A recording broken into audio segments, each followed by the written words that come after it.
Hello guys, this is Zoltan and I'm going to talk a little more about the character sheet right here for the game Awaken. As you can see, every information you need to play the game can be put on one piece of paper, and that's why we decided to make a character sheet on the standard A4 format. Here on the left you can find the set of reminders for the player, like the name of the character, you put it here. Here you can put a personality. That's one or two word description of the character's personality, and afterwards you have a background. That's the background of the character. Was he born into a noble family? Was he born into poor? What's his profession? These are just a couple of examples. Now we have order. Orders are kind of factions in this world, organization assembled from the vassali and their supporters. Although not strictly political, they are influential and participate in the politics of alliance. Considering their influence and power, they are the faces of the alliance people can understand. Afterwards we have player. Here you can just put your own name so you know who the sheet belongs to. And here is saga. Saga is an umbrella term for a set of adventures or chronicles or campaign in the game of Awaken. We have reputation here, also 2 or 3 or 4 words of a reputation of your character in the city or in the alliance or even, I don't know, underground. You can look at it as a loose info about the reputation of your character. We have wealth here. Usually it's a number from 1 to 5 here, and it describes the level of the wealth your character has. We have items here. Just a small box, you put the items you carry with you on your persona every day or currently. So let's move to the heart of the sheet, the attributes. We have social, intellectual and physical attributes. These are the 3 primary attributes. They are the innate abilities representing your character's potential and capabilities. They are divided into 3 categories. And let's start with the social one. This attribute unifies all the social abilities, aspects and traits, including one's attitude towards society. How good looking is your character? How charming? Can he swindle people with his words? Does she radiate charisma? So the intellectual attribute sums up the mental abilities and potential, including one's ability to memorize, think clearly and stay sharp. The physical attribute describes one's overall physical condition. Raw strength, speed, dexterity and resiliency all fall under this category. Every attribute is ranked from 1 to 5, which determines how well your character acts using that attribute. When starting a character, your narrator will often give you 7 points to distribute among your attributes, but the lowest can be scored 1. Skills, you can see them here, are the abilities developed over a lifespan. Some of them have an intuitive element, but it doesn't mean that can be trained or that everyone is born with it. They are divided into 3 trees, and they fall down as a subsequent category of the attributes. So we have social skills, intellectual skills and physical skills. Every time a character succeeds while using the skill during the game, 1 dot or slash is added to the small boxes right here. After a character succeeds in actions 5 times, your score, which is written right here, goes up for 1 point. It's pretty straightforward. You advance the skills you use. Skills can be untrained, so they can have a score of 0. The points allocated to skills are derived from the scores of primary attributes. The score is multiplied by 2, and that's the number of points you distribute along the skill tree. For example, if you have a score of 3 in social, your all points to spend in a skill tree of social skills is 6. But you can leave some untrained when starting a character, so you can put all, I don't know, 4 in empathy or 2 in orator and so on and so on.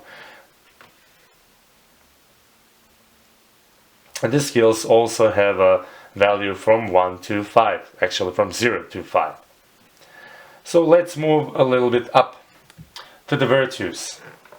Virtues are an important part of the game and Vasali character. They represent one's blind luck, perseverance, or stability of mind. They're guides for role-playing, but can be rolled to determine the outcomes of certain situations, and there are pools of points that can be spent. Luck.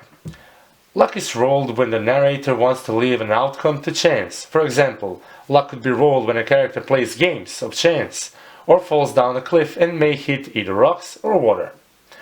You spend luck on or the luck points can be spent to achieve on automatic success.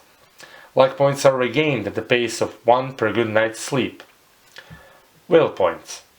Will can be rolled when a character must withstand threats to mental stability and sanity. A great loss, terrible violence, supernatural visions or events, these all test will. You can spend the will points. With self-discipline and pure willpower, a character can modify the outcome of a skill roll. Spending 1 will point adds 1 success to a roll.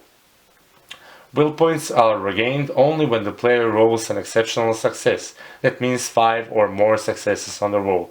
Just to put a little reminder for those who haven't read it, the success means when one of the dice has a result of 5 or 6 on the roll. So let's roll the dice.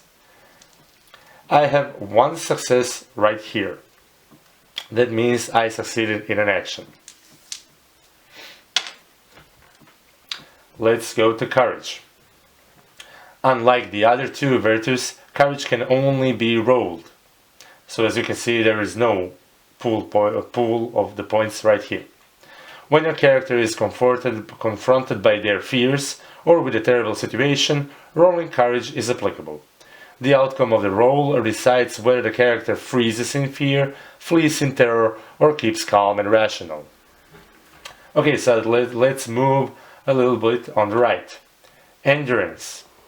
It represents one's life force and general physical state. As characters take damage in fights or get injured by their surroundings, they lose endurance and get closer to death. The endurance score derives from physical attribute. You take a score of 3 and add your physical score. The score also has the endurance also has a negative points in endurance, and the score of physical score means how many points you can go into the negative state. So let's say you have physical score of 3 and you add the normal 3 from the endurance and you have altogether 6. After you lose point by point, you reach the dying state and you have only 3 boxes you can fill out or cross over before you die. Your character dies, actually. Let's turn to gifts. These are down here. The gifts are the true power of the Vasali. They're an exquisite array of special powers the Vasali are blessed with. Those powers are called gifts. They're divided into 4 gift trees. You can see the mind gifts, body gifts, illusion gifts, and reality gifts. The common mind gifts are mind control, memory reading, telepathy, etc. Examples of body gifts are regeneration, body modification, speed and strength, etc., etc. Illusion gifts can be hallucinations and invisibility, for example. Reality gifts are telekinesis, matter control, matter augmentation, etc. Each level of the gift has its own stat points and perks to use. Okay, let's just turn to the result of the gifts, and that's the corruption, right here. Though the Vasali gifts often offer them great power, the other side of the coin is corruption. While people are afraid of Vasali for the gifts, some Vasali fear the gifts themselves because of the toll they take. When the Vasali fail to harness their gifts, the power courses through their body, corroding everything in its path and corrupting the body and mind. The corruption manifests in scars on the character's skin, bloodshot eyes, various malformations, and psychological disorders. When you start the game, the narrator can choose to give you 0 corruption points, but otherwise you just roll the dice, and for example I didn't have enough luck and I received a score of 6, and I would just put it here that I have 6 corruption points. The corruption points can be rid of with a good night's sleep and from restraining of using of gifts the other day. In the next video I'll explain more about the mechanics and combat in Awaken. See you!